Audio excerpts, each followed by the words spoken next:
Demikian Bapak dan Ibu, dan sebagaimana yang telah kami sampaikan sebelumnya bahwa di dalam acara beranda kita pada pagi hari ini insya Allah akan diisi oleh guru kita Dr. Muhammad Haryadi. Beliau adalah seorang dekan dari PT IKI Jakarta dan semoga beliau sudah hadir bersama-sama kita dalam forum ini. Namun sebelumnya kepada Bapak dan Ibu yang harus segera melaksanakan tugas dan amanah yang diberikan kepadanya, sama-sama kita hantarkan dengan doa semoga Bapak dan Ibu dapat melaksanakan tugas dan amanah tersebut sebaik-baiknya dalam lindungan dan rahmat Allah Subhanahu wa taala, dijauhkan dari wabah dan musibah, dan apa-apa yang dikerjakan dapat berhasil dengan sebaik-baiknya. Dan kepada Bapak dan Ibu yang lainnya yang memiliki kelonggaran waktunya, bersama-sama kita mendengarkan sharing dari guru kita yaitu Bapak Dr. Haryadi. Namun sepertinya saya belum melihat nama beliau hadir dalam forum ini. Apabila ibu-ibu co-host mendapatinya, mohon dapat disampaikan. Izin, belum nampak Pak Hasan. Ada ya? Oke, Bapak dan Ibu, sepertinya beliau belum hadir bersama kita. Saya terakhir tadi malam berbicara dengan beliau, sudah confirm, dan sama-sama kita mendoakan semoga Allah berikan kemudahan bagi beliau untuk bisa berhadir di dalam forum ini.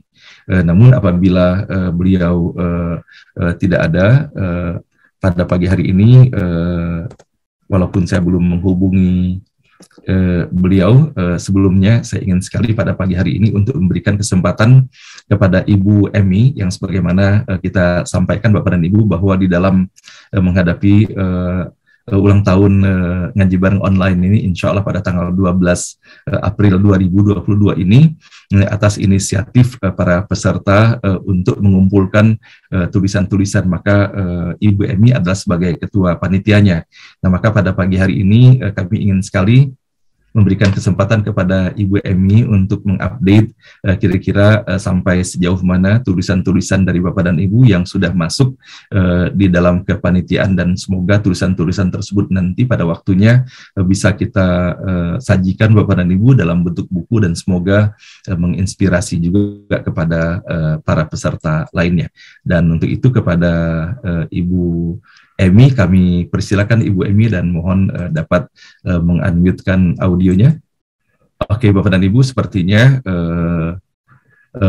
Ibu Emi berhalangan untuk menyampaikan update pada pagi hari ini, mungkin sedang ada sesuatu yang dikerjakannya, maka bagaimana bila kita mengisi acara kita di pagi hari ini dengan kita mengundang saja secara spontan beberapa sahabat kita yang berada di dalam forum ini untuk sharing, berbagi makna untuk kita semuanya, Bapak dan Ibu.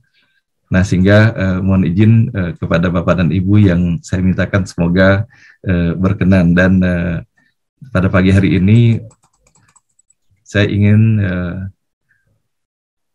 yang pertama mungkin sebetulnya saya ingin sekali memberikan kesempatan kepada Prof. Saswinadi. Sudah lama sekali kita tidak mendengar suara beliau. Mungkin Prof. Saswin bisa sedikit sharing saja, Prof, dengan kita, menyampaikan pesan-pesan ataupun pengalaman dan lain-lain. Silakan Prof. Saswin.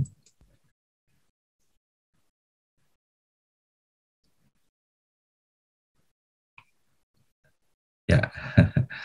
Assalamualaikum Prof. Saswin. Waalaikumsalam. Apa kabar, sehat ya Prof? Sehat. Alhamdulillah, senang sekali Prof. Setiap hari saya menjumpai Prof di dalam forum ini. Dan Bapak dan Ibu yang dirahmati Allah, mohon izin ya Prof, saya mengulang kembali bahwa saya bersyukur sekali bahwa saya sudah berjumpa secara langsung dengan beliau ketika pada tanggal 20 Maret yang lalu di Bandung, ketika beliau hadir takziah ketika abang saya meninggal dunia. Dan saya surprise sekali bahwa walaupun usia beliau 84 tahun, namun Allah berikan anugerah luar biasa, sehat sekali fisiknya, dan Masya Allah, dan begitu pedulinya sehingga beliau pun menyempatkan diri pula hadir dalam pertemuan itu. Baik Prof, pagi hari ini mungkin Prof ada sedikit yang mau disampaikan, nanti kita juga akan mengundang beberapa sahabat kita lainnya Prof. Silakan Prof. Baik, Assalamualaikum warahmatullahi wabarakatuh. Waalaikumsalam warahmatullahi wabarakatuh. Terima kasih. Ini pagi ini diberi kesempatan. Dan dengan terpaksa mengisi acara. Mohon maaf saya ya, akan Prof. menyampaikan pesan singkat saja. Ya, Prof. Saya menyampaikan pesan singkat saja. Seringkali kita merasa berbuat benar, tetapi ternyata nggak benar. Dan karena sebetulnya nggak terlalu ada hal yang kita tidak paham akibatnya. Jadi karena ada apa itu namanya, ada sering pernyataan yang saya sering nyatakan, yaitu akibat dari suatu sebab itu akan menjadi sebab dari penyebab sebab. Nah, jadi ada feedback yang muncul, kemudian ada akibatnya, dan kita baru tahu kemudian. Dan itu seluruh umat manusia di dunia ini sudah merasa melakukan kemajuan, menghasilkan hal-hal yang dipandang sebagai kenikmatan yang baik. Ternyata hampir semua hasil karya yang digunakan di abad ke-20 itu, kita merasakan kekeliruannya, ya, yang dikenal sebagai global climate change, ya, global warming, ya. Jadi, dan sampai sekarang pun sering kita melakukan hal-hal yang kita kira baik, tetapi ternyata akibatnya tidak baik. Jadi itu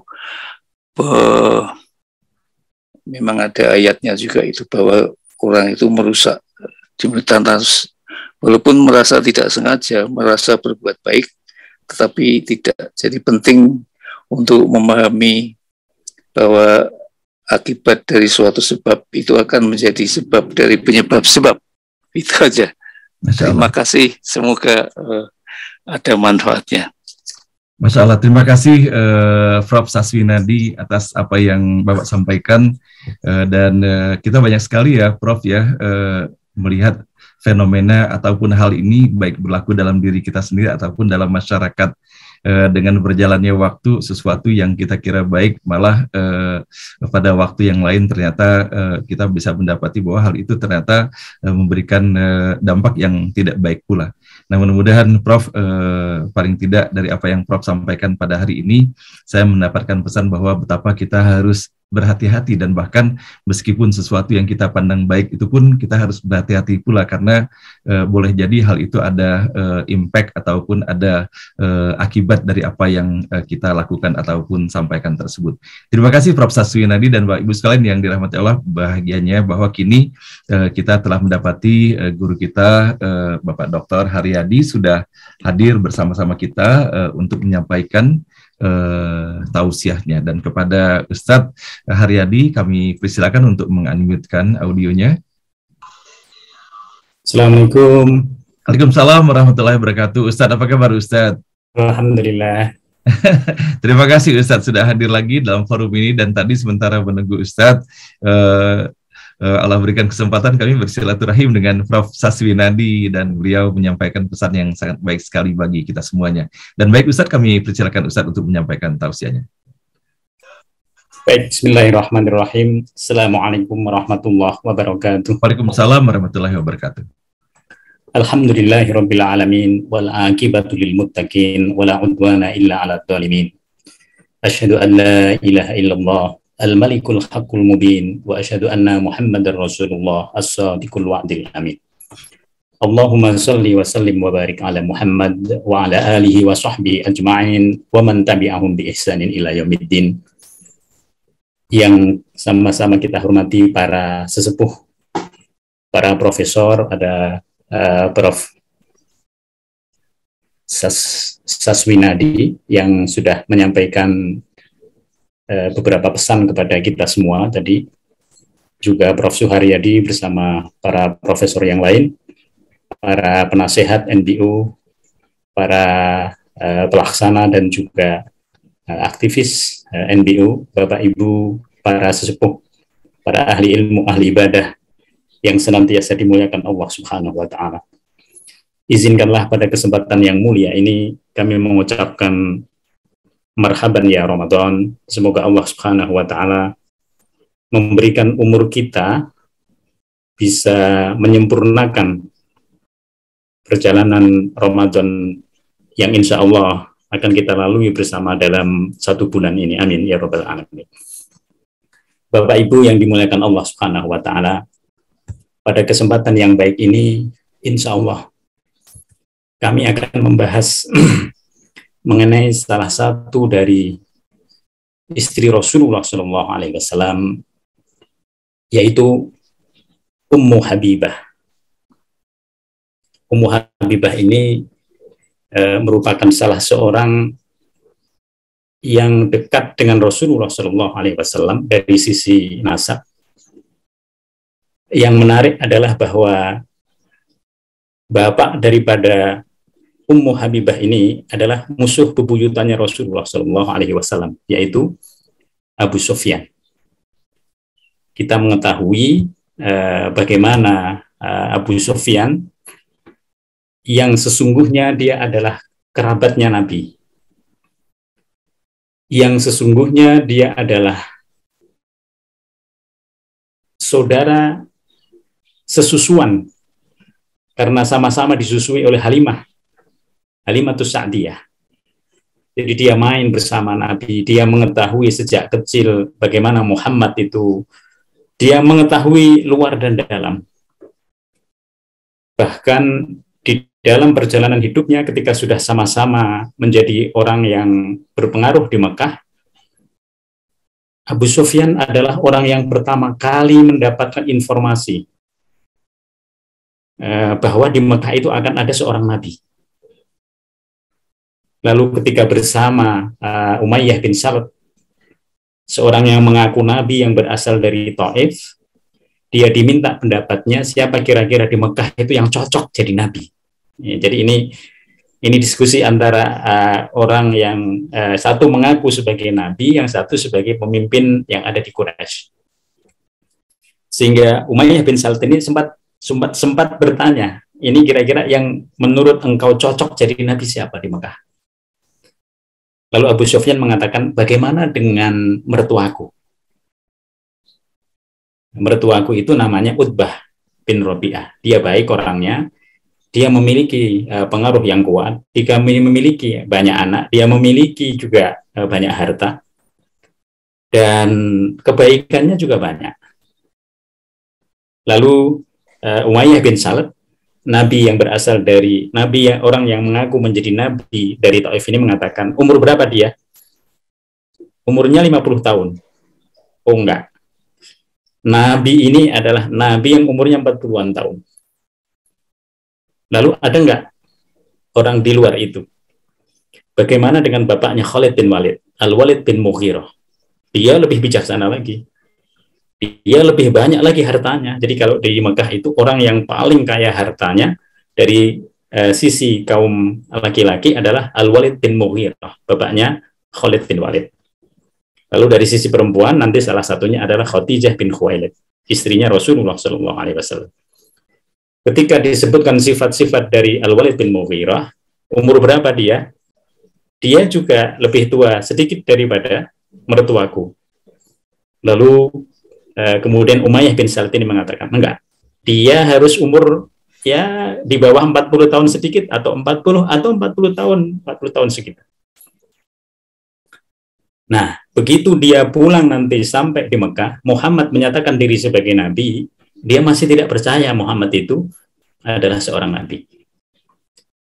Dalam perjalanan berikutnya, beberapa tahun kemudian, setelah berhadapan dan bermusuhan dengan Rasulullah SAW, ada tanda-tanda yang jelas sekali. Ketika Muawiyah tiba-tiba, pada saat dia sedang melaksanakan perniagaan di Suriah, dipanggil oleh Raja Romawi. dihadirkan dia bersama tokoh-tokoh Quraisy yang hadir pada saat itu yang melaksanakan perdagangan, lalu ditanya, apakah ada di antara kalian itu yang paling dekat nasabnya dengan Nabi yang mengaku sebagai Nabi di Mekah saat ini? Lalu Abu Sufyan mengatakan, saya. Lalu kemudian bagaimana sikap dia? Dia adalah orang yang terbaik kita, tapi dia kita musuhi. Terus bagaimana selama ini permusuhan kalian dengan mereka? Ya, kadang kami menang dan kadang kami kalah. Terus dia tanya, siapa kebanyakan dari pengikutnya? Kebanyakan dari pengikutnya adalah orang-orang lemah di antara kita, bukan orang-orang yang kaya di antara kita. Terus ditanya banyak hal. Akhir daripada pertanyaan itu, dia menyatakan, dialah Nabi yang sesungguhnya, yang pada saatnya nanti akan menguasai kerajaan kita ini. Begitu dia pulang nanti dari Suriah ke Mekah, tidak beriman juga. Jadi ini untuk menunjukkan kepada kita betapa keangkuhan dia, betapa visi dan misinya untuk menjadi penguasa di Mekah itu mengalahkan segala-galanya. Nah, di antara anak daripada Abu Sufyan itu, dia punya istri yang satu namanya Hindun binti Utbah. Anaknya nanti yang terkenal adalah Muawiyah bin Abi Sufyan. Sangat terkenal, nanti menjadi khalifah di Bani Umayyah. Lalu dari istri yang lain ada Sofiyah binti Abi Al-As. Dari Sofiyah binti Abi Al-As inilah nanti anaknya Abu Sufyan itu masuk Islam. Dan masuk Islamnya itu di awal daripada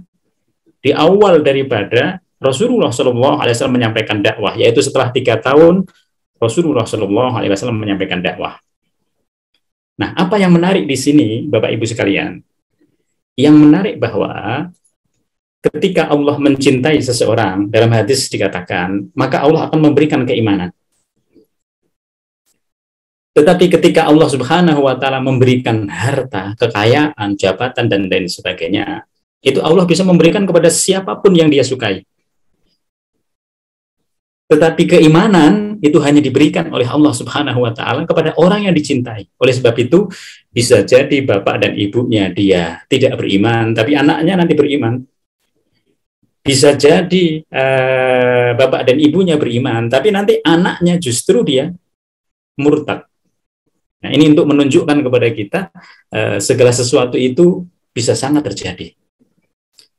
Karena dari Sofiyah binti Abi Al-As ini, anaknya yang bernama Romlah itu masuk Islam, maka ini tamparan yang luar biasa bagi Abu Sufyan. Dia sedang memimpin kaum musyrikin yang ada di Mekah untuk memusuhi Rasulullah SAW, tapi ada di antara anaknya itu yang menjadi pengikut Muhammad SAW. Sekaligus ini memalukan dia, sekaligus ini menjadi duri dalam daging keluarga Abu Sufyan itu, sehingga Romlah ini nanti dikucilkan. Dalam perjalanannya kita mengetahui dakwah Rasul itu di periode Mekah bisa dibagi menjadi 5. Yang pertama 1-3 tahun dakwah sembunyi-sembunyi. Rasul mengadakan gerilya, menyampaikan dakwahnya itu kepada orang-orang musyrik yang ada di situ. Orang terdekatnya dulu, sahabat-sahabatnya dulu, siapa yang berpotensi bisa menerima dengan lapang nanti didekati.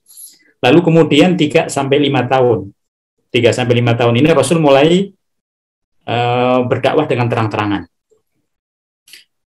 Kemudian setelah itu 5-7 tahun. 5-7 tahun inilah posisi di mana Rasul mendapat tantangan yang luar biasa beratnya.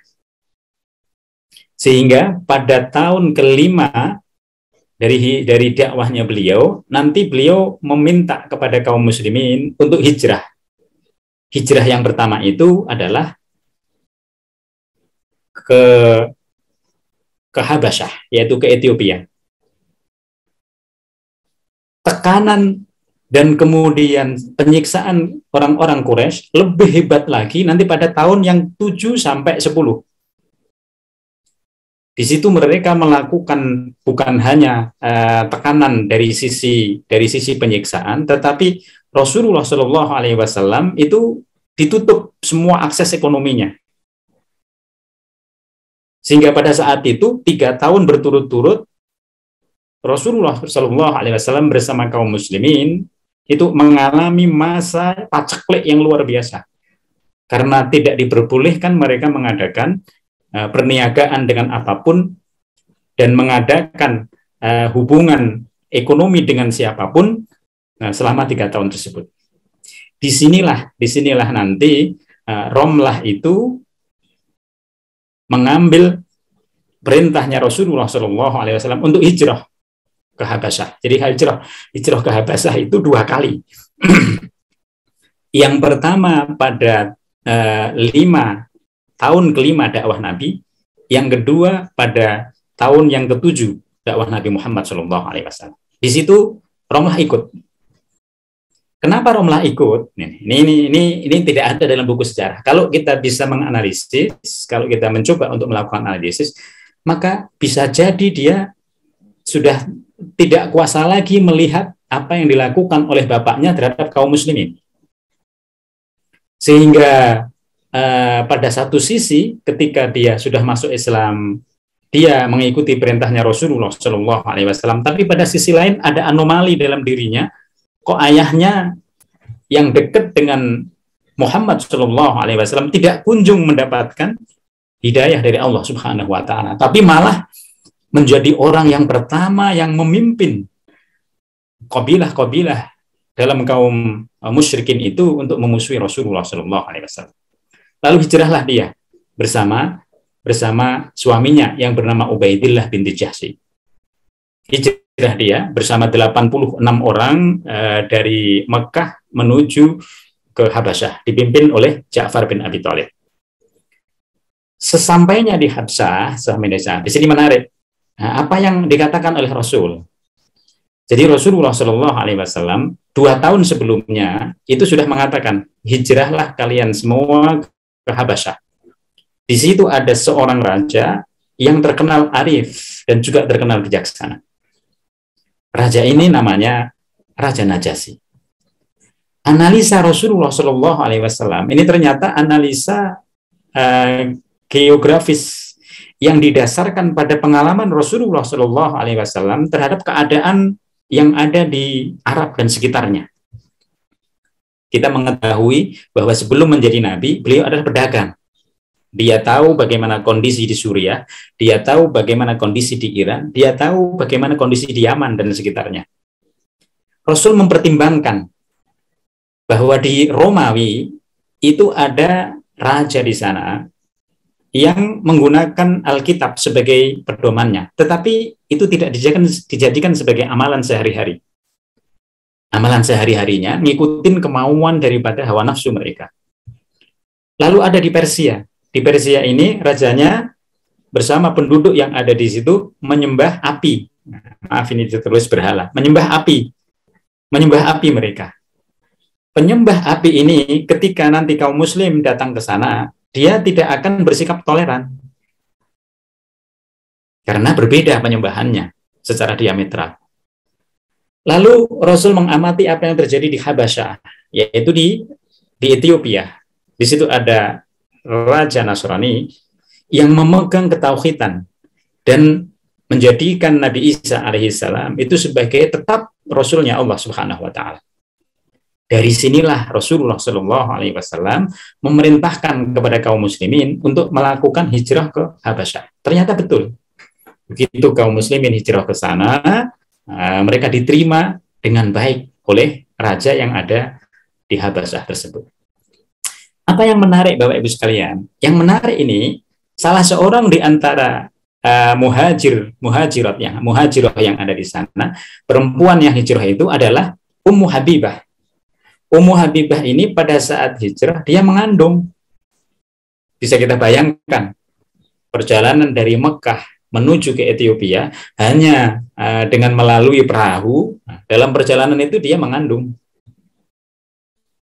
Kemudian begitu dia sampai di Habasyah, di daerah Ethiopia, tidak lama kemudian dia melahirkan anak. Anak inilah yang nanti dikasih nama Ummu Habibah. Kalau kita bayangkan, kita bandingkan dengan kita semua, kelihatannya jauh sekali kesulitan-kesulitan yang dihadapi oleh Ummu Habibah ini dengan kesulitan kita. Makanya dalam Al-Quran dikatakan, Am hasibtum an tadkhulal jannata walamma ya'tikum matsalul ladzina khalau min qablikum massathumul ba'sa wad-dharra wa zulzilu hatta yaqular rasulu wal ladzina amanu ma'ahu mata nasrullah.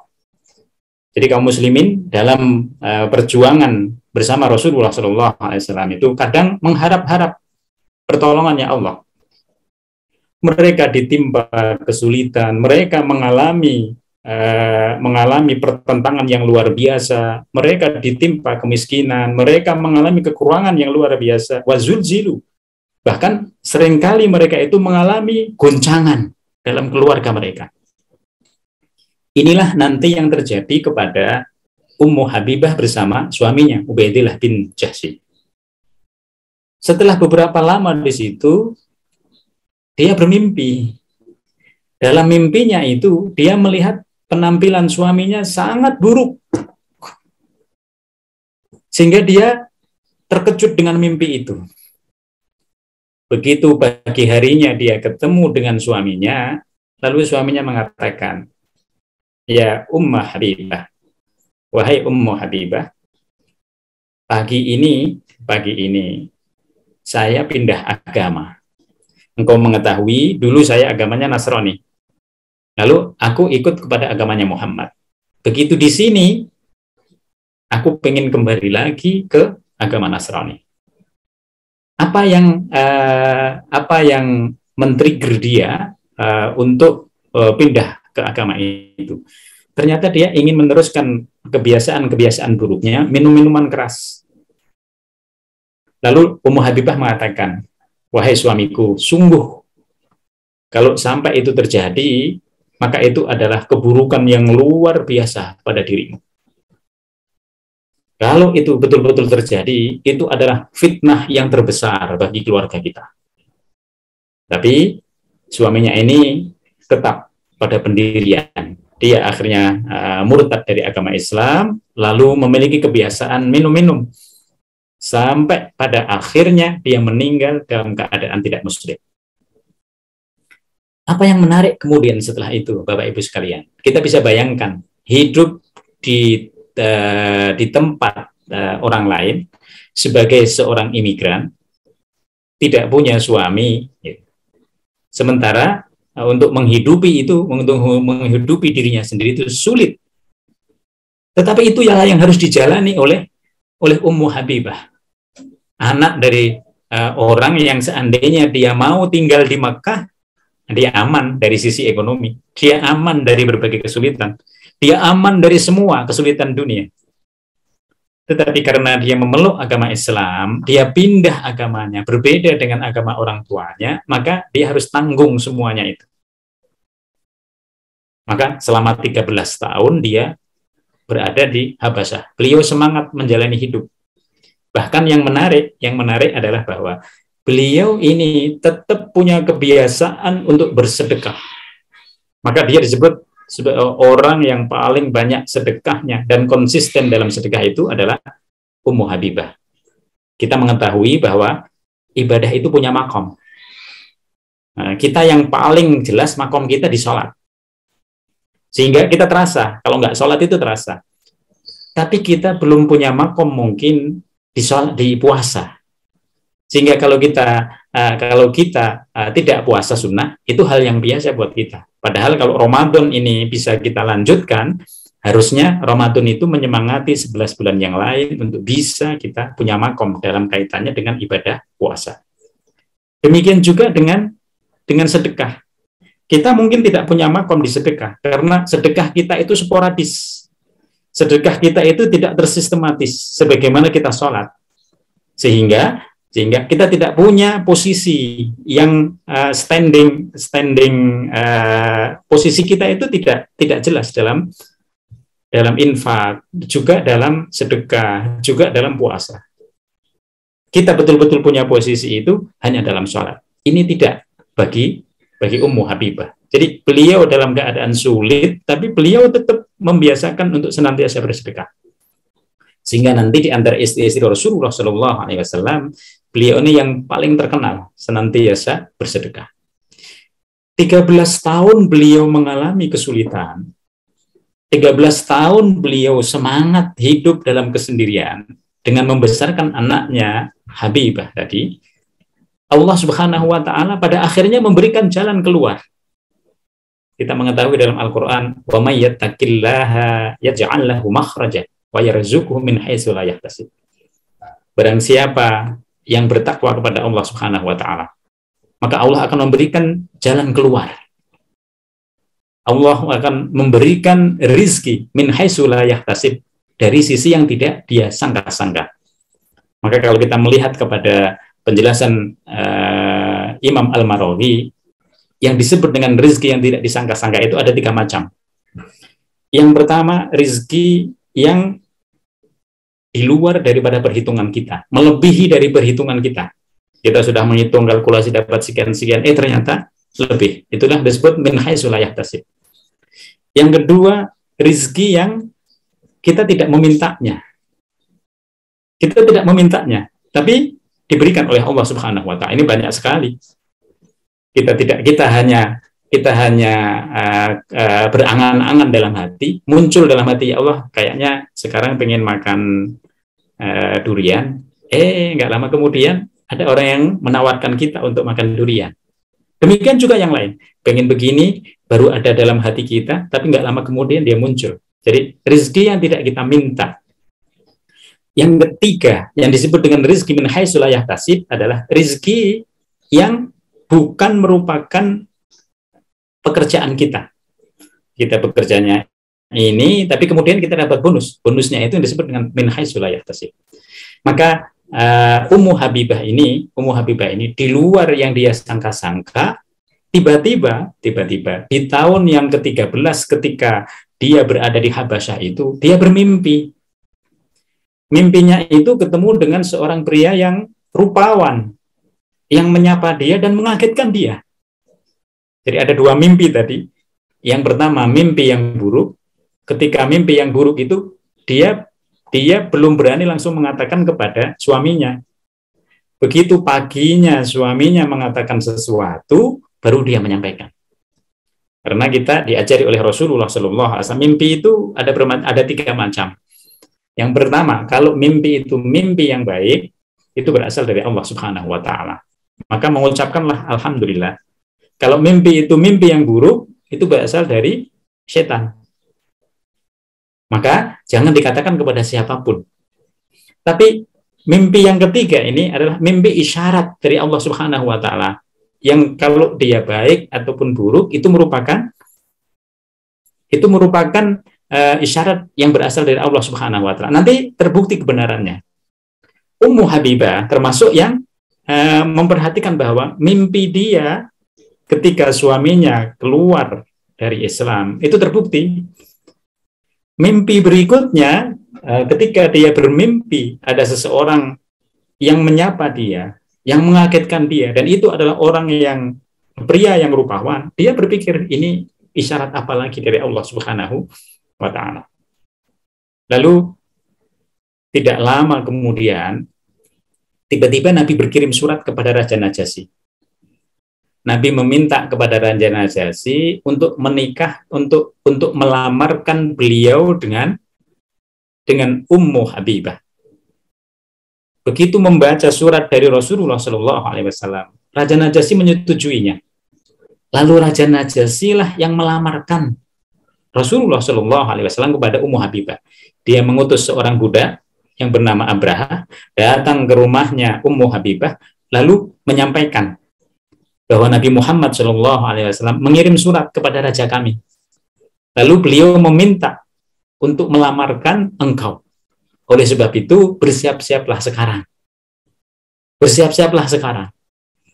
Tunjuklah orang yang bisa mewakili engkau di dalam pernikahan ini. Mendengar apa yang disampaikan oleh utusannya Raja Najasyi ini, Ummu Habibah bersyukur kepada Allah Subhanahu wa taala lalu memberikan hadiah kepada Abraha. Ini ada dua Abraha. Abraha yang dulu pernah menghancurkan Ka'bah dari Ethiopia juga, tapi dia seorang laki-laki. Kali ini bukan. Kali ini adalah seorang perempuan yang datang ke tempatnya Ummu Habibah. Lalu dibawalah hadiah itu dibawa oleh Abraha. Begitu Ummu Habibah menunjuk Khalid bin Sa'id bin Al-As untuk menjadi wakilnya. Lalu dilaksanakanlah di situ pernikahan. Inilah pernikahan pertama yang dilakukan jarak jauh.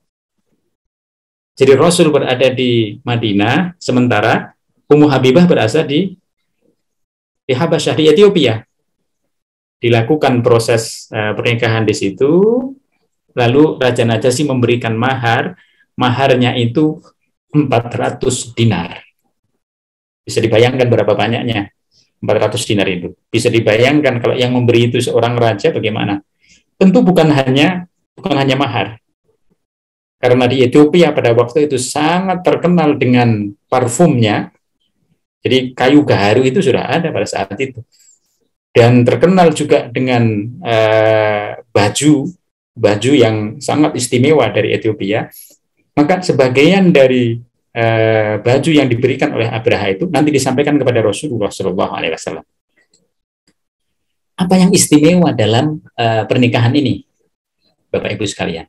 Yang istimewa adalah pernikahan ini adalah strategi pernikahan yang membawa keberkahan kepada kaum muslimin, bukan hanya kepada Ummu Habibah.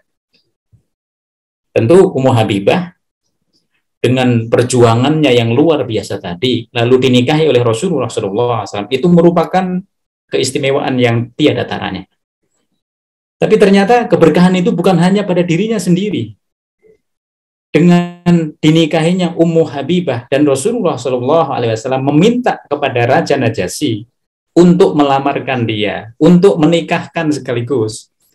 Ternyata apa yang terjadi? Ternyata proses itu tidak berhenti di situ. Ternyata setelah pernikahan itu, lalu Raja Najasyi mengirim Ummu Habibah bersama kaum muslimin semuanya. Siapa yang mau pindah dari Habasyah ke Madinah difasilitasi oleh Raja Najasyi. Difasilitasi seluruhnya, dijamin keamanannya, sehingga perjalanan dari Ethiopia ke Madinah itu menjadi perjalanan yang istimewa. Inilah yang menarik nanti di dalam. Jadi ternyata di dalam pernikahan yang dilakukan oleh Rasulullah SAW itu tidak hanya memberikan keberkahan individual, tetapi keberkahannya itu ternyata sosial. Begitu nanti kaum muslimin ini sampai di Madinah, budak yang bernama Abraha yang menjadi perantara dari Raja Najasyi kepada Ummu Habibah ini, dia mengatakan, jadi Ummu Habibah karena ngerasa bahwa dia sudah banyak dibantu oleh Abraha, dia menawarkan, apa yang engkau minta? Mahar yang 400 dinar yang diberikan oleh Abraha tadi, diambil 50 dinarnya untuk diberikan kepada Abraha. Tapi ternyata begitu 50 dinar itu diberikan kepada Abraha, dia justru mengembalikan yang emas dan juga beberapa anting yang diberikan oleh Ummu Habibah itu kepada Abraha sebelumnya. Dia mengatakan, saya cerita kepada sang raja bahwa engkau memberikan hadiah kepadaku. Lalu sang raja mengatakan, kembalikan itu semuanya. Kembalikan semuanya. Engkau bisa saya ganti dari apa yang diberikan oleh Ummu Habibah. Tetapi apa yang dimiliki oleh Ummu Habibah, kembalikan semuanya. Maka dia menolak 50 dinar yang diberikan oleh Ummu Habibah itu, dia juga mengembalikan apa yang diberikan oleh Ummu Habibah sebelumnya. Apa yang menarik di sini? Yang menarik adalah bahwa ketika itu dikembalikan, lalu Ummu Habibah mengatakan, apa yang engkau inginkan? Lantas bagaimana saya harus berterima kasih kepada Anda? Lalu budak yang bernama Abrahim mengatakan, sampaikan salam saya kepada Rasulullah SAW. Itu yang paling saya inginkan. Beritahu kepada Rasulullah SAW bahwa saya sudah masuk Islam. Itu saja. Maka ketika nanti Ummu Habibah ini sudah sampai di Madinah dan berjumpa dengan Rasulullah SAW, lalu Ummu Habibah menyampaikan kepada Rasul. Dan Rasulullah SAW di situ kemudian menjawab, wa alaiki wa alaihassalam. Jadi ini merupakan tradisi yang baik bagi kita semua untuk saling bertitip salam. Kalau ini titip salamnya dari seorang yang masuk Islam kepada Rasulullah SAW. Kita mengetahui sebelum ini ada titip salam. Dari siapa yang pertama? Yang pertama itu dimulai dari Allah Subhanahu wa Ta'ala kepada Khadijah. Jadi Allah menyampaikan kepada Jibril, Jibril menyampaikan kepada Rasulullah SAW, Rasulullah kemudian menyampaikan kepada Khadijah binti Khuwailid. Jadi titip salam itu hal yang tradisi yang sudah dulu ada sejak zaman Rasulullah SAW. Lalu apa yang terjadi dalam kehidupan Ummu Habibah di Madinah? Dia menjadi Ummul Mukminin. Dia meriwayatkan puluhan hadis. Dia menjadi perempuan yang betul-betul qanitat, patuh kepada Allah Subhanahu wa Ta'ala, patuh kepada Rasulnya. Lalu yang menarik dalam perjalanan di Madinah itu, ketika bapaknya yang bernama Abu Sufyan melanggar perjanjian dengan kaum muslimin dalam perjanjian Hudaybiyah, Abu Sufyan ingin melakukan lobby kepada Rasulullah SAW, tapi melalui anaknya Ummu Habibah. Dia datangi diam-diam ke rumah Ummu Habibah pada satu malam, ketika Rasulullah SAW tidak ada di rumah itu, lalu dia berdiskusi dengan anaknya panjang lebar. Dalam diskusi itu, dia menyampaikan keinginannya agar Rasulullah SAW mau menerima pemaafan yang dilakukan oleh kaum Quraisy terhadap pelanggaran perjanjian Hudaybiyah. Lalu dalam proses seperti itu, Ummu Habibah mengatakan, wahai ayah, Rasul itu tidak bisa dipengaruhi oleh siapapun, termasuk oleh saya sebagai istrinya. Karena Rasulullah SAW itu mendapat pengetahuan dari Allah Subhanahu wa Ta'ala langsung. Dia mendapatkan wahyu yang berbeda dengan kita. Maka saya menjadi heran kenapa ayah yang menjadi kerabatnya Muhammad sejak kecil, yang bahkan kita memiliki nasab yang masih bersambung dengan Muhammad, bahkan ayah sudah mengetahui berbagai tanda-tanda yang menunjukkan bahwa Muhammad itu betul-betul Nabi, tapi ayah tetap tidak percaya bahwa Muhammad itu adalah utusannya Allah Subhanahu wa Ta'ala. Lalu dalam keadaan yang lebih santai, kemudian dia pengen duduk di salah satu tikar yang ada di situ. Begitu dia mau duduk di tikar itu, lalu Ummu Habibah menariknya. Jangan di sini ayah. Lalu ayahnya mengatakan, Abu Sufyan mengatakan, kenapa tidak boleh? Apakah tikar itu tidak cocok untuk saya dudukin karena dia tidak layak untuk saya dudukin? Atau saya yang tidak layak untuk duduk di atas tikar itu? Ini pertanyaan yang menarik di situ. Lalu Ummu Habibah mengatakan, ayah, ini adalah tikar yang biasa dan selalu Rasulullah Shallallahu Alaihi Wasallam duduk di tempat ini. Saya tidak rela, kata dia, tikar ini didudukin oleh seorang yang musyrik yang dia itu posisinya najis. Maka ini sesuai dengan firman Allah Subhanahu wa Ta'ala secara tekstual, innamal musyrikuna najasun. Sesungguhnya orang musyrik itu najis. Kalau kita perhatikan ayat ini, sesungguhnya maknanya tidak senantiasa tekstual seperti itu. Yang disebut dengan najis di situ bukan najis fisiknya, tetapi kan tidak salah orang menafsirkannya secara tekstual. Yang dimaksud najis itu kalau kita rujuk kepada kitab-kitab tafsir adalah ruhaniyahnya.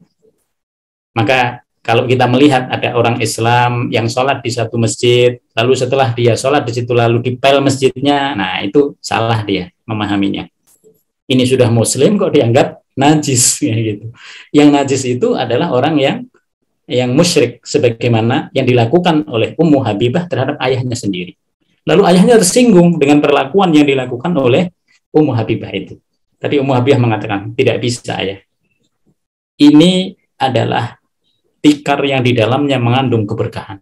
Jadi semua hal yang kita gunakan ibadah sebagai sarana ibadah kepada Allah itu sesungguhnya dia memiliki keistimewaan. Contoh misalnya kalau kita sholat dengan sajadah kita, maka sajadah itu merupakan sajadah yang istimewa. Dia senang ketika kita gunakan sebagai tempat sholat. Bahkan Imam Mutawalli Asy'ari mengatakan tempat sujud kita pun itu berbahagia dia. Apabila kita sering jadikan itu sebagai tempat sujud di situ. Maka kalau di rumah kan kita disunnahkan untuk pindah-pindah tempat sholat. Karena supaya semakin banyak yang tempat-tempat sholat itu yang menjadi saksi bagi kita semua. Demikian juga kalau kita di masjid. Kalau habis di masjid kan kita sholat wajibnya di mana, fardunya di mana, lalu kita sholat sunnahnya kan juga di tempat yang lain. Ini untuk menunjukkan kepada kita semua apa yang dilakukan oleh Ummu Habibah tadi. Lalu karena Abu Sufyan sudah melakukan pendekatan yang soft sekali kepada anaknya, ternyata tidak bisa masuk, lalu dia mendekat kepada orang-orang yang ada di ring satu Rasulullah SAW. Dia dekati pertama Ali bin Abi Thalib. Karena dia adalah saudaranya dia sendiri. Dia deketin Ali. Ternyata Ali mengatakan tidak bisa. Dia deketi kemudian Abu Bakar. Abu Bakar mengatakan tidak semudah itu kalau kita dengan Rasulullah SAW. Dia dekati Utsman. Utsman ini juga memiliki kedekatan keluarga dengan Abu Sufyan. Utsman mengatakan Rasul tidak mungkin terima yang begitu. Dia deketi yang terakhir adalah Umar, kawannya dia. Tapi ternyata Umar juga mengatakan tidak mungkin. Karena perjanjian itu sudah dibuat, tetapi orang-orang Quraisy lah yang melanggar perjanjian itu. Nah, disinilah akhir daripada lobby yang dilakukan oleh Abu Sufyan dan tidak berhasil. Lalu kemudian setelah itu terjadilah Fathul Makkah. Rasulullah SAW karena melihat orang-orang Quraisy ini tidak bisa lagi dibiarkan begitu saja, maka beliau mengerahkan pasukannya untuk menuju ke Mekah. Tapi sejak awal sudah dikatakan bahwa kalau bisa tanpa ada pertumpahan darah, karena mereka sudah kalah sebenarnya dari sisi bagaimana menjaga perjanjian Hudaybiyah itu. Disitulah kemudian terjadi Fathul Makkah. Dari situlah nanti Mekah dan Madinah itu menjadi kota yang bisa disatukan oleh Rasulullah SAW. Dan disitulah ending daripada perjuangan dan dakwah Rasulullah SAW. Nanti setelah itu dalam perjalanan kemudian Allah Subhanahu Wa Taala memberikan umur yang panjang kepada Ummu Habibah. Beliau hidup pada zaman Abu Bakar, beliau hidup pada zaman Umar, beliau hidup pada zaman Utsman, beliau hidup pada zaman Ali, dan beliau nanti diwafatkan oleh Allah Subhanahu Wa Taala pada masa saudaranya yaitu Muawiyah bin Abi Sufyan nanti menjadi khalifah di Bani Umayyah. Demikian Bapak Ibu sekalian, kesimpulan yang bisa kita ambil daripada pelajaran ini adalah bahwa anak seseorang itu bisa berubah dengan keyakinan orang tuanya. Dan dalam proses itu sesungguhnya yang terpenting adalah bagaimana istiqomah dalam kebaikan. Bulan Ramadan ini adalah bulan yang harusnya kita bisa memproduksi berbagai kebaikan-kebaikan yang bisa kita istiqomahkan di 11 bulan yang lain di luar Ramadan. Demikian kurang lebihnya mohon maaf. Mungkin ada pertanyaan. Jazakumullah khair. Assalamualaikum warahmatullahi wabarakatuh. Waalaikumsalam warahmatullahi wabarakatuh. Terima kasih Ustadz atas tausiah pada pagi hari ini, terutama di dalam menyampaikan pesan-pesan kebaikan mengenai karakter yang luar biasa dari Ummu Habibah, terutama mengenai semangatnya di dalam menginfakkan dan mensedekahkan hartanya. Mudah-mudahan segala kebaikan yang telah kita dapati dari Ustadz pada diri beliau dapat menjadi contoh dan teladan pula bagi kita semuanya. Nah baiklah Ustadz, beberapa pertanyaan yang telah hadir pula, baik melalui kolom chatting untuk everyone ataupun melalui direct message yang kami dapati pada pagi hari ini. Nah, pertama kami ingin menyampaikan pertanyaan disampaikan oleh Ibu Dina Samsiar. Beliau tertarik tadi ketika Ustadz berbicara mengenai mimpi yang didapati oleh Ummu Habibah, baik mimpi pertama yang mengawali kemudian suaminya murtad kembali, dan kemudian mimpi kedua ketika mengawali beliau mendapatkan jodoh Rasulullah SAW. Nah, maka beliau menanyakan bagaimana Ustadz kategori mimpi ketika seseorang itu berjumpa dengan Nabi Muhammad Sallallahu Alaihi Wasallam. Sejauh mana Ustadz bisa menjelaskan apakah hal itu kita benar berjumpa dengan Rasulullah ataukah mungkin bukan yang sebenarnya? Mohon penjelasan. Baik, Bismillahirrahmanirrahim. Ibu Dina yang kami hormati, ada sebuah hadis yang khusus berkaitan dengan mimpi bertemu dengan Rasulullah SAW.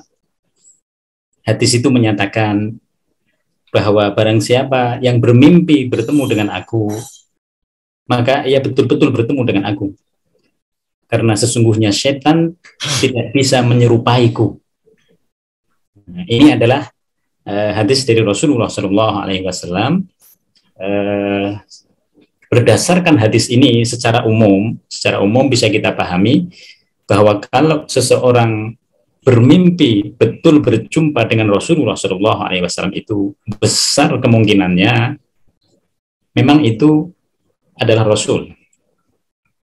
Karena setan bisa menyerupai siapa saja, tetapi setan itu tidak bisa menyerupai Rasulullah SAW. Sehingga dalam hadis itu ditegaskan oleh Rasulullah SAW, man ra'ani, barang siapa yang bermimpi tentang aku, maka sesungguhnya mimpi itu bisa jadi sangat besar kemungkinannya adalah memang aku. Karena dalam hadis itu ditegaskan, sebabnya apa? Sebabnya karena setan memang tidak bisa menyerupaiku. Terhadap yang lain, setan bisa menyerupai siapa saja. Terhadap yang lain, setan bisa menyerupai siapa saja. Tapi terhadap Rasulullah SAW tidak. Nah, setan itu nanti dibagi menjadi dua.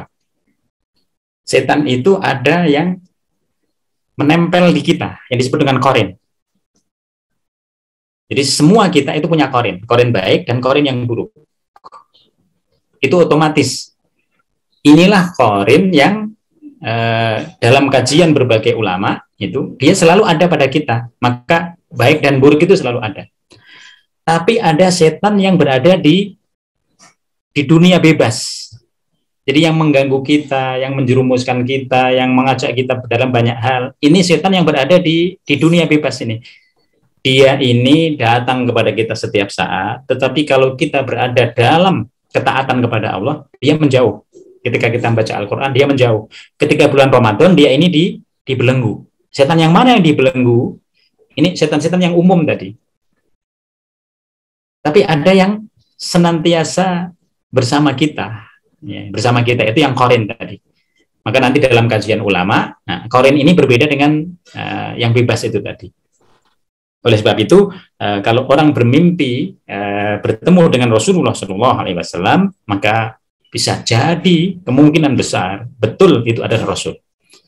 Itu satu sisi ya. Di sisi yang lain, orang yang bermimpi dengan Rasul itu adalah orang yang punya kedekatan dengan Rasul. Tidak mungkin orang itu misalnya orang yang memusuhi agama Islam, orang yang menyatakan dirinya menghujat agama Islam, tapi dia bermimpi dengan Rasulullah SAW, tidak mungkin. Maka ada dua sisi yang bisa didekati. Yang pertama, pendekatan hadis itu berdasarkan tekstualitasnya, yang kemudian kita melihat secara substansinya. Orang yang ketemu dengan Rasul adalah orang yang memiliki kedekatan dengan Rasul, memiliki sifat-sifat yang sudah sesuai dengan Rasul, memiliki akhlak yang sesuai dengan Rasul, sehingga tidak mungkin kalau dia orang biasa, misalnya orang biasa yang amalan-amalannya dia juga belum istimewa, lalu bisa bermimpi dengan Rasulullah SAW. Nah, di situ. Maka dalam konteks mimpi ketemu dengan Rasul ini, sulitnya adalah memvalidasi memvalidasinya itu yang sulit. Oh, Rasul itu seperti apa? Kan kita tidak tahu semuanya. Gambaran di dalam sirah nabawiyah jelas gitu.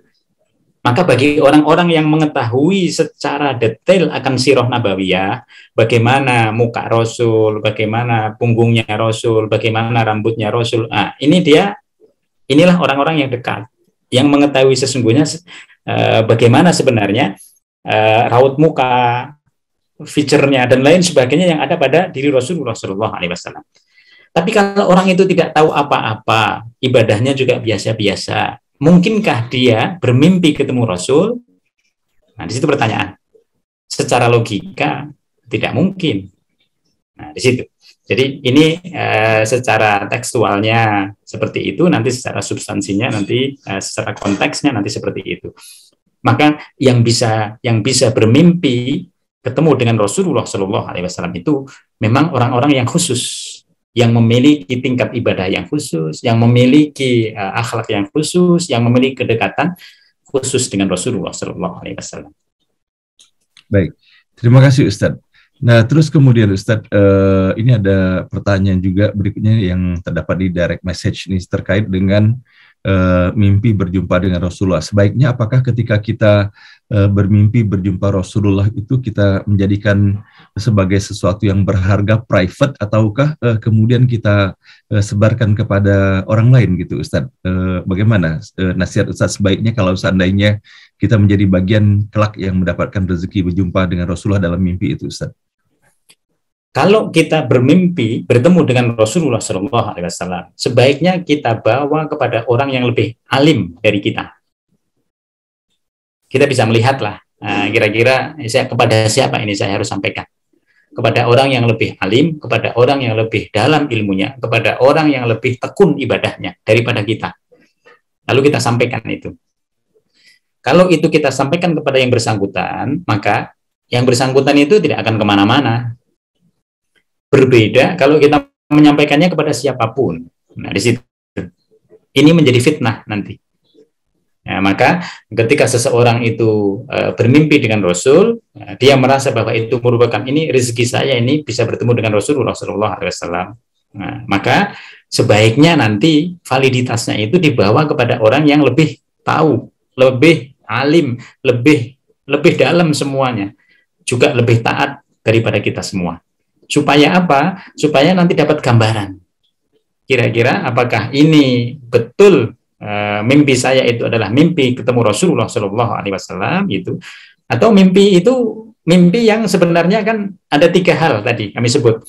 Mimpi itu kalau dia baik berasal dari Allah, kalau dia buruk dia berasal dari setan. Bisa jadi mimpi itu adalah alam bawah sadar yang ada pada kegiatan-kegiatan kita. Kita mimpi apa yang sudah kita lakukan, kita mimpi dengan hal-hal yang kita sedang seriusi, kita mimpi itu kan berkaitan dengan bawah sadar. Yang begitu itu normal. Tetapi secara umum Rasulullah menggarisbawahi kalau mimpi itu adalah mimpi yang baik, itu merupakan rezeki. Oleh sebab itu bersyukurlah kepada Allah Subhanahu wa taala. Kalau mimpi yang baik ini boleh disampaikan, secara umum boleh karena tidak menyebabkan fitnah. Tapi kalau mimpi itu adalah mimpi yang buruk, begitu kita bangun, berlindunglah kepada Allah Subhanahu wa taala. Maka bisa jadi mimpi itu adalah permainan setan. Dan kalau mimpi seperti itu tidak usah dia disampaikan kepada siapapun. Nah, di situ. Maka dalam konteks mimpi ini karena ada orang yang lebih tahu dari kita, mereka yang ruhaniyahnya lebih tinggi dari kita, maka alangkah baiknya untuk memvalidasinya itu kita menyampaikan kepada mereka. Nah, kira-kira tanggapannya seperti apa? Kira-kira nanti pendapatnya seperti apa? Oke, baik. Terima kasih Ustadz. Berikut ini Ustadz ada pertanyaan mengenai Hindun. Sebagaimana kita ketahui bahwa Hindun telah menunjukkan kekejaman yang luar biasa ya dalam peristiwa Perang Uhud, di mana beliau membelah dadah pamannya Rasulullah SAW, yaitu Sayyidina Hamzah. Namun kemudian pada akhir kehidupannya kita mendapatkan bahwa Hindun adalah seorang tokoh wanita Islam juga yang mendapatkan pujian. Nah, langkah-langkah apa saja yang telah dilakukan oleh Hindun untuk menutupi kesalahan masa lalunya sehingga kemudian beliau menjadi seorang wanita muslimah yang luar biasa?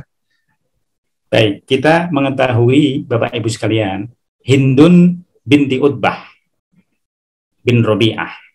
Jadi Hindun ini adalah istri daripada Abu Sufyan yang sangat berpengaruh karena memang posisinya setara dengan Abu Sufyan. Anak dari tokoh yang sangat terkenal di Mekah. Hindun ini kalau kita hitung berdasarkan perbuatan-perbuatan yang telah dilakukannya, tentu luar biasa dosanya. Bahkan Rasulullah SAW sendiri itu tidak kuat ketika melihat apa yang dilakukan oleh Hindun itu terhadap Sayyidina Hamzah radhiyallahu anhu.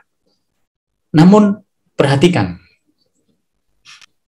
antara Hindun dan Abu Sufyan itu dalam keadaan tertentu itu masih lebih kuat untuk tidak masuk Islamnya Hindun daripada Abu Sufyan. Abu Sufyan sudah terdesak ketika terjadi Fathul Makkah, lalu Rasulullah SAW melalui pamannya yang bernama Abbas bin Abdul Muthalib mengatakan, Muhammad, sebaiknya engkau angkat Abu Sufyan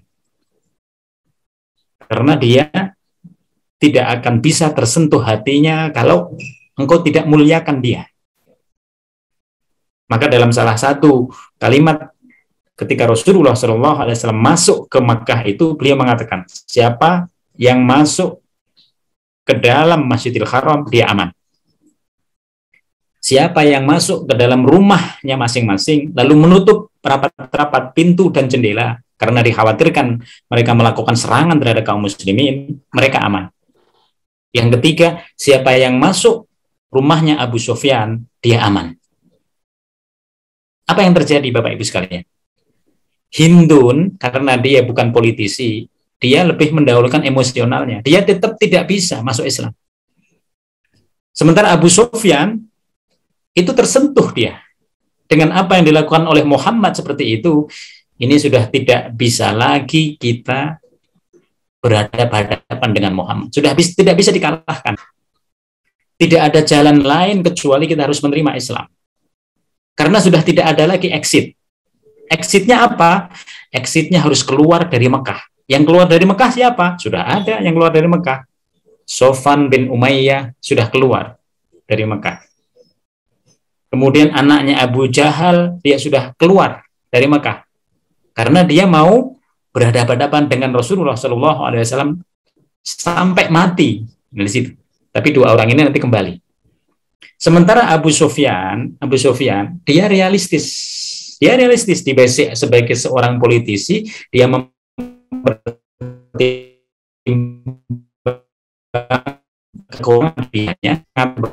Islam. Kalau tidak kita masuk Islam dalam kesempatan sekarang, di mana Muhammad memberikan kesempatan kita itu bahwa siapa masuk rumahnya Abu Sufyan dia aman, itu kita akan terhinakan. Jadi yang sulit itu justru Hindun. Setelah itu baru Hindun menerima apa yang dikatakan oleh suaminya Abu Sufyan. Nah, pertanyaannya adalah apa yang dilakukan oleh Hindun setelah dia masuk Islam? Nah, dia menebus semua yang dilakukannya itu dengan berbagai kebajikan. Bahkan dia hadir di semua medan perang nanti setelah itu. Bersama Abu Sufyan dia hadir, dia menyemangati kaum muslimin di medan perang karena dia menganggap bahwa dulu dosa yang paling besar yang dilakukan oleh dia adalah di medan perang. Maka dia harus hadir di medan perang. Dia harus menyemangati kaum muslimin di situ. Nah, inilah yang dilakukan oleh Hindun yang kemudian jangankan itu, kalau kita melihat dengan apa yang disabdakan oleh Rasulullah SAW, begitu seseorang itu masuk Islam, sesungguhnya dia sudah terhapus dosa-dosa. Tetapi ternyata tidak cukup yang dilakukan oleh para sahabat dan juga para istri-istri sahabat itu tidak cukup begitu. Yang dilakukannya adalah dia harus membayar apa yang dilakukannya itu dengan kebajikan. Maka dia habiskan semua waktunya untuk berjihad di jalan Allah, dia gunakan seluruh kekayaannya untuk berada di jalan Allah Subhanahu wa taala, dan dia betul-betul jihad sampai dia meninggal dunia.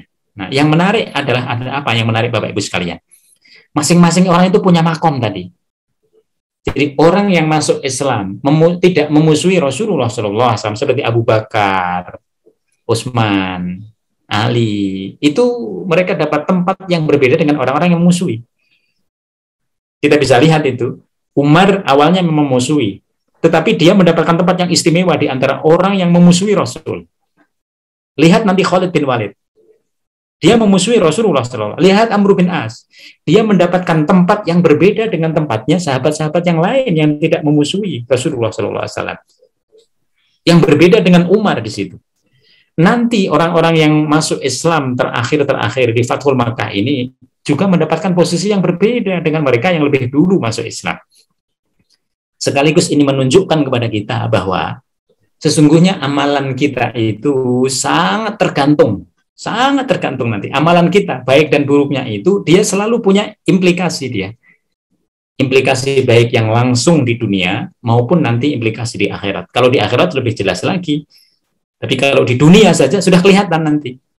Apa yang kelihatannya? Misalnya nanti, ketika Abu Sufyan suatu ketika mau menghadap Umar tidak punya waktu, Abu Sufyan marah di situ. Umar, kata dia. Dulu dia bukan apa-apa di Quraisy. Bahkan dia itu di bawah kita. Tapi sekarang dia tidak bisa begitu saja bertemu dengan Umar.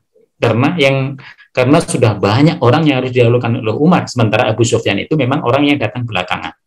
Nah, ini untuk menunjukkan kepada kita bahwa masing-masing itu ternyata sesuai dengan amalan yang kita lakukan. Baik di dunia maupun di akhirat. Maka Hindun tadi menempuh semua yang dimilikinya untuk membayar keburukan-keburukan yang dilakukannya.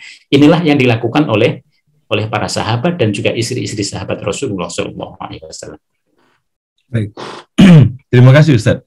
Dan berikutnya Ustaz, pertanyaan dari Pak Kunto Baikuni. Beliau menanyakan bahwa dalam sebuah hadis disampaikan bahwa pada bulan Ramadan setan-setan itu dibelenggu. Maka beliau meminta penjelasan apakah itu makna harfiah ataukah makna majazi. Dikarenakan masih banyak juga mereka yang mengerjakan puasa namun tidak terbebas juga dari gangguan syaitan.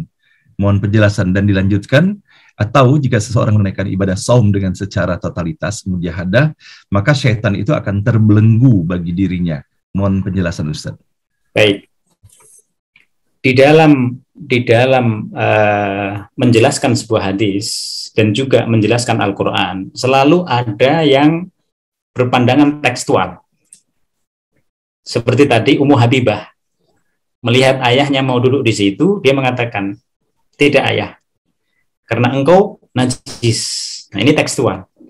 Demikian juga di dalam pemahaman terhadap watafaqqadis syaitan. Setan itu kalau bulan Ramadan dia dibelenggu. Apakah ini makna kiasan atau ini makna tekstual? Dua-duanya bisa benar. Makanya kita tidak boleh menafikan yang dipahami orang secara tekstual. Tetapi yang tekstual juga tidak boleh menganggap dia yang paling benar. Dua-duanya bisa mengandung kebenaran. Yang dimaksud dengan watafaqqadis syaitan, setan itu dibelenggu, secara harfiahnya memang begitu yang terjadi. Di bulan Ramadan ini Allah membuka pintu-pintu surga. Allah menutup pintu-pintu neraka. Allah membelenggu setan-setan. Sehingga setan itu memang tidak punya daya, tidak punya kekuatan di bulan Ramadan. Maka tadi kami sebut tadi, yang ada di kita apa? Yang tersisa. Yang tersisa di kita adalah qarin. Jadi kalaupun ada setan, sangat kekuatannya itu sangat lemah. Ini makna yang tekstualnya. Makna yang majazinya seperti apa? Makna yang majazinya adalah bahwa di bulan Ramadan, ketika Ramadan ini tiba, dan semua kita cenderung kepada kebaikan, maka berbuat buruk itu sesungguhnya dia kecil bagi orang yang sudah beriman. Kita misalnya, sebagai orang yang beriman, begitu datang bulan Ramadan, sadar betul, ya baghiyal khairi aqbil. Wahai para pemburu kebajikan, terima ini bulan Ramadan dengan sepenuhnya, karena bulan ini tidak akan berlangsung lama. Sehingga kita harus memanfaatkannya. Sehingga dalam diri kita itu yang ada adalah sisi kebaikan. Tidak ada sedikit pun sisi keburukan. Ya baghiya syarri aksir. Ini bagi orang yang beriman. Maka bagi orang yang beriman, memaknainya itu secara substansi. Entah setan dibelenggu atau tidak, sebenarnya di bulan Ramadan itu dia harus bisa memproduksi kebaikan-kebaikan. Jadi Ramadan ini menjadi madrasah imaniyah. Yang produksi kebaikan itu tidak berhenti di Ramadan. Tetapi produksi kebaikan itu terus nanti bisa menyinari 11 bulan yang lain. Maka para ulama mengatakan, siapa yang kebaikannya hanya berhenti di Ramadan, maka dia Ramadaniyah. Orang yang hanya mengagungkan Ramadan. Tapi kalau dia bisa memproduksi kebaikan juga di luar Ramadan, dia Rabbaniyah. Dia mengagungkan ketuhanan. Mana yang lebih istimewa? Kita menjadi Ramadaniyah atau kita menjadi Rabbaniyah? Tentu yang kedua. Nah, inilah makna substansi daripada bulan Ramadan. Kalau kita lihat realitasnya Bapak Ibu sekalian, bagi orang-orang yang tidak notice bahwa bulan Ramadan ini adalah bulan yang penuh dengan kebaikan, coba kita lihat, justru di awal Ramadan itu keburukan meningkat. Pencurian itu meningkat di bulan Ramadan. Kalau kita lihat di jalan-jalan, misalnya di berita-berita TV, justru anak-anak yang tidak paham substansi Ramadan, mereka tawuran, trek-trekan, mereka di situ. Nah, ini menunjukkan apa kepada kita? Menunjukkan bahwa ketika setan itu sudah dibelenggu, sebenarnya yang muncul adalah hawa nafsu mereka. Jadi karena mereka tidak paham, yang mendominasi adalah hawa nafsu, sehingga dia tidak bisa membedakan itu Ramadan, kecuali hanya di Ramadan itu puasa. Dia tidak melihat bahwa di bulan Ramadan itu ada sisi rohaniyah yang berbeda dengan bulan-bulan yang lainnya. Maka dua pemahaman ini bisa masing-masing punya kebenaran, dan sebaiknya di dalam memahami sesuatu itu memang kita mempertimbangkan tekstual dan kontekstual. Supaya apa? Supaya kita tidak menganggap kita yang paling benar. Tetapi kita senantiasa mempertimbangkan dua pemahaman itu sehingga menghormati pandangan-pandangan orang lain. Baik. Terima kasih Ustaz. Berikutnya Ustaz, pertanyaan yang kami dapati dalam direct message gitu Ustaz. Ada yang mengatakan bahwa di bulan Ramadan bahwa tidur pun nggak apa-apa dikarenakan tidur itu berpahala. Nah, sementara kita bisa mendapati bahwa di dalam sejarah perjalanan kehidupan Rasulullah SAW bahwa peperangan itu banyak sekali terjadi di bulan Ramadan, dan juga dikatakan bahwa di dalam Al-Quran itu diturunkan pada bulan Ramadan. Nah, maka bagaimana Ustadz melihatnya Ramadan serta produktivitas serta perjuangan Ustadz? Baik. Bapak Ibu yang dimuliakan Allah Subhanahu wa taala. Ramadan itu adalah bulan segala-galanya. Ramadan itu adalah bulan jihad. Karena di bulan Ramadan ini kalau kita melihat sejarah Rasulullah SAW, maka kebanyakannya perang itu dilakukan di bulan Ramadan. Sekaligus ini untuk menunjukkan kepada kita bahwa jihad itu di Ramadan dengan di luar Ramadan berbeda. Demikian juga dengan semua yang kita lakukan. Misalnya kita mau berzakat, ya, kita zakat yang harusnya zakat itu nanti di bulan Dzulqa'dah ataupun Dzulhijjah. Lalu kita dahulukan zakatnya itu di bulan Ramadan. Kenapa didahulukan? Ini banyak dilakukan oleh orang-orang Arab. Karena kita mengetahui semua hal ibadah itu menjadi istimewa kalau dia diletakkan di Ramadan. Maka tadi kalau dibandingkan dengan tidur saja di Ramadan itu berpahala. Ini karena dalam ikrar yang kita sebutkan, inna sholati wa nusuki, ini sholatku, kemudian ibadahku, wa mahyaya, hidupku itu termasuk di dalamnya itu tidur. Kita tidur kan karena Allah. Kita tidur karena Allah. Nah, oleh sebab itu tidur kita itu menjadi beribadah. Maka sebelum tidur kita selalu mengucap Bismika Allahumma ahya wa amut. Di situ. Ini untuk menunjukkan kepada kita bahwa yang kita lakukan itu semua karena Allah. Ketika semuanya dilakukan karena Allah, sebenarnya bukan hanya di Ramadan, di luar Ramadan sekalipun dia juga bermakna ibadah. Hanya saja, kalau itu diletakkan di Ramadan, orang jadi notisnya itu cepat. Oh, tidur saja beribadah di bulan Ramadan. Nah, itu tidak berarti bahwa kalau gitu di Ramadan kita nggak usah ngapa-ngapain. Nah, di situ tidak. Nah, itu pemahaman yang salah. Maksudnya tidur saja ibadah di bulan Ramadan itu adalah bahwa semua sisi ketika kita sedang tidak sibuk, ketika kita sedang istirahat, itu sebenarnya juga diberikan pahala oleh Allah Subhanahu wa taala. Karena istirahat kita itu juga istirahat karena Allah. Jadi kunci daripada semua bisa dinisbatkan sebagai ibadah itu adalah ke Allahnya. Ke Allahnya kita mau bekerja karena Allah, kita bersilaturahim karena Allah, maka kita berolahraga itu karena Allah. Karena Allah memerintahkan kepada kita untuk menjaga kesehatan kita. Nah, semuanya itu karena Allah. Maka Bapak Ibu sekalian, sebenarnya karena Allah atau tidak karena Allah, itu posisi yang menentukannya adalah di niat. Maka niat itu menjadi penting. Bahkan para ulama mengatakan niat itu 75% daripada amalan. Karena begitu niatnya tidak benar, maka dia tidak mendapatkan nilai ibadah. Tapi kalau orang mau bertamasya, dia mau jalan-jalan, niatnya apa? Niatnya dia menekan, ya Allah, saya ingin melihat kebesaran Allah Subhanahu wa taala. Tanda-tanda kebesaran Allah nanti di tempat itu kira-kira apa? Kan sudah berpahala dia. Tapi kalau dia hanya sekedar bertamasya saja, nah dia nggak dapat apa-apa. Nah, disinilah sebaik-baiknya orang adalah orang yang bisa mengatur niatnya dia, sehingga niat itu semata-mata karena Allah Subhanahu wa taala. Masya Allah. Baik, terima kasih Ustadz atas penjelasan yang telah disampaikan, dan tanpa terasa pula hari telah menunjukkan jam 7.53 pada saat ini. Dan berikut ini kita mengundang kepada Prof. Suryadi, kami persilakan untuk menyampaikan komentarnya dan sambutannya atas tausiah yang disampaikan hari ini. Silakan Prof, tolong di-unmute audionya.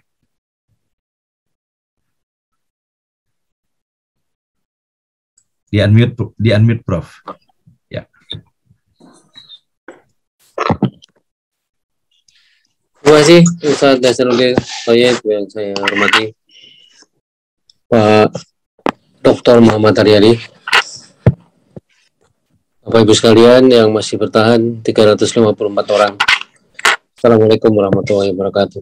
Waalaikumsalam warahmatullahi wabarakatuh. Sebenarnya kita semua yang hadir di jamaah ini sebagai jamaah ngaji online itu harus bersyukur betul ya. Karena walaupun tadi disebutkan dari pertanyaan selama bulan Ramadan tidur pun dapat pahala. Tapi tentu orang tidur pahalanya jauh lebih sedikit dibandingkan orang melek dan mendapatkan tausiah macam-macam. Kita ini Pak Dr. Muhammad Aryadi tentu terbelah ke beberapa tingkatan ya. Ada yang masih awam seperti saya ini. Ada yang makomnya sudah tinggi, pengetahuan agamanya sudah tinggi, ada yang mungkin sudah sangat tinggi, tapi semua masih berkumpul di sini karena semua ingin meningkatkan pengetahuannya tentang keislaman menjadi lebih baik, itu pasti ya. Dan oleh karena itu, semua jamaah yang hadir, apalagi sampai terakhir masih ikut terus, masih 350 orang, itu semuanya ingin mendapatkan manfaat dan keikutsertaannya di ngaji bareng online. Dan setiap yang mengisi tausiah di ngaji bareng online ini memang semuanya lah pasti memberikan manfaat yang luar biasa. Apalagi di bulan Ramadan seperti ini. Kita pemahaman terhadap istri-istri Nabi, sahabat-sahabat Nabi juga sangat terbatas. Dan kita bertemu dengan Dr. Muhammad Aryadi yang saya kira sulit dicari bandingannya ya. Penguasaan terhadap biografi ya ibaratnya. Nabi sendiri, sahabat-sahabat Nabi maupun istri-istri Nabi itu sangat komplit, sangat luar biasa, dan tentu memberi manfaat kepada kita semua yang tadinya belum tahu, menjadi tahu dan mungkin ingin lebih tahu. Terbukti dari berbagai pertanyaan yang kemudian memperluas cakrawala pemikiran kita karena penjelasan lebih lanjut dari Dr. Muhammad Aryadi. Sehingga saya hanya ingin mengucapkan terima kasih yang sebesar-besarnya. Semua dahaga kita, apalagi di bulan Ramadan ini, bisa terobati dengan apa yang disampaikan Muhammad Aryadi ya. Dan insya Allah beliau 2 minggu sekali tetap akan mengisi bahasannya ya. Jadi betapa bahagianya kita yang ikut ngaji bareng online. Dari pagi-pagi habis sholat subuh udah mendengarkan lantunan Al-Quran dan menelaah tafsir-tafsirnya dengan sangat lengkap oleh Pak Hasanuddin Thoyib, diikuti dengan tausiah dari para pakar di bidangnya masing-masing. Tadi ada ilmuwan begawan kita, Profesor Sasminadi, yang walaupun beliau hanya beberapa patah kata ya, tetapi maknanya sangat mendalam. Hukum sebab akibat kita semua tahu. Tapi bagaimana hukum sebab akibat itu berulang-ulang terus-menerus, sesuatu yang tadinya dianggap baik atau benar, suatu saat ternyata tidak benar atau tidak baik, muncul kembali kebenaran-kebenaran baru. Dan itulah sebenarnya perjalanan ilmu pengetahuan, dan Prof. Sasminadi memberikan tausiah yang sangat penting dalam kalimat yang pendek tetapi maknanya sangat mendalam. Ditambah dengan Pak Muhammad Aryadi, ini komplit ya. Setiap sore kita masih dibimbing Pak Hasan dan Pak Mausul untuk tadarus membaca 1 juz Al-Quran yang kalau sendirian rasanya hampir tidak mungkin. Ya, mendengarkan saja kepodal-podal. Ya, tetapi yang mendengarkan apalagi yang membaca itu kita tahu semuanya dapat pahala yang luar biasa. Amin. Ditambah pemahaman tentang sedekah yang terus-menerus dilakukan oleh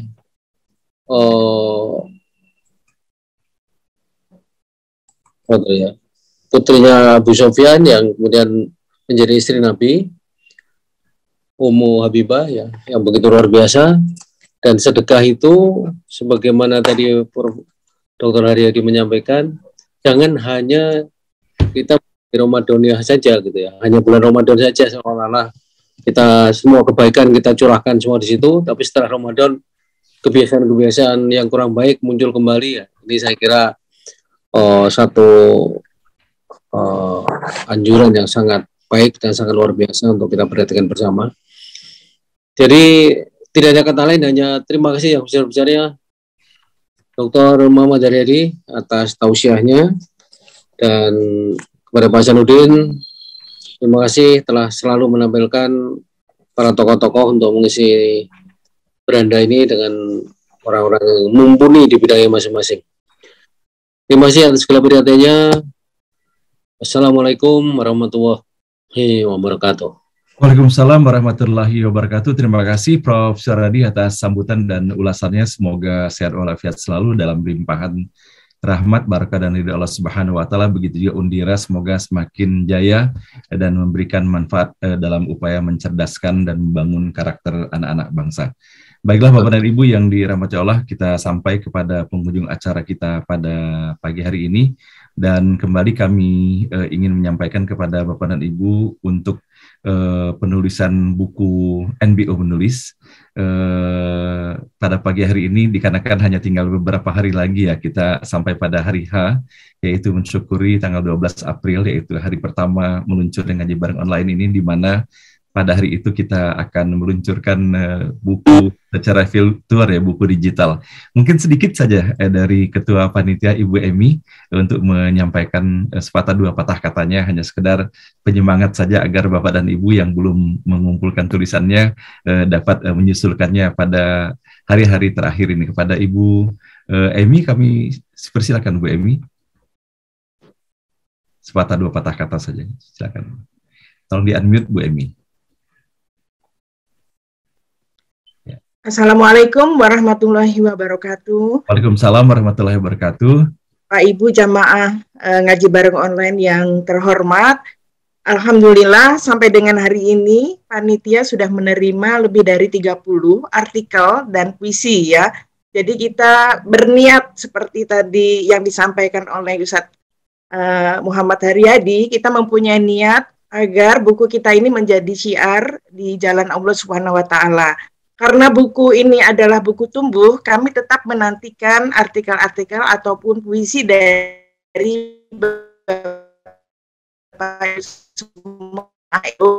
dari NBO yang dipimpin oleh Bapak Muhammad Hasanuddin Thoyib dan Profesor Suharyadi. Kami tunggu Bapak Ibu semuanya. Wassalamualaikum warahmatullahi wabarakatuh. Waalaikumsalam warahmatullahi wabarakatuh. Terima kasih Ibu Emi yang terus bersemangat, Ibu Emi ya, termasuk tulisan-tulisan yang kita tunggu terutama dari para guru, dari Ustadz Muhammad Haryadi, tulisan tentunya yang akan sangat dinanti oleh para peserta untuk membaca pesan-pesan yang terkandung di dalamnya. Nah baiklah Bapak dan Ibu, kita mengakhiri pertemuan ini dengan sama-sama kita mengaminkan dan mengikuti secara seksama doa yang dipimpin oleh Ustadz Dr. Muhammad Haryadi. Kepada beliau kami persilakan. Prof. Suharyadi yang kami hormati, para profesor yang lain, para bina sepuh yang senantiasa dimuliakan dan diberkahi oleh Allah Subhanahu wa Ta'ala. Mohon izin, mari kita sama-sama bersimpuh kepada Allah Subhanahu wa Ta'ala. Mohon doa, semoga doa ini diijabah oleh Allah Subhanahu wa Ta'ala. Bismillahirrahmanirrahim. Alhamdulillahirabbil alamin. Hamdan na'amin, hamdan syakirin, hamdan yuafi ni'amahu wa yukafi'u mazidah. Ya Rabbana lakal hamdu kama yanbaghi li jalalikal karim wa azimi sultanik. Rabbana innaka afuwwun karim tuhibbul afwa fa'fu anna. Allahumma ighfir lana wa li walidayna warhamhum kama rabbawna shighara. Allahumma ighfir lana wa li ikhwanina alladhina sabaquna bil iman wa la taj'al fi qulubina ghillan lil ladzina amanu rabbana innaka ra'ufur rahim. Allahumma inna nas'aluka al-'afwa wal afiyah wa nas'aluka tamamal 'afiyah wa nas'aluka syukur 'alal afiyah. Allahumma barik lana fi majlisina hadha wa barik lana fi usratina wa barik lana fi dzurriyyatina wa barik lana fi ilmina wa barik lana fi amwalina rabbana innaka afuwwun tuhibbul afwa fa'fu anna.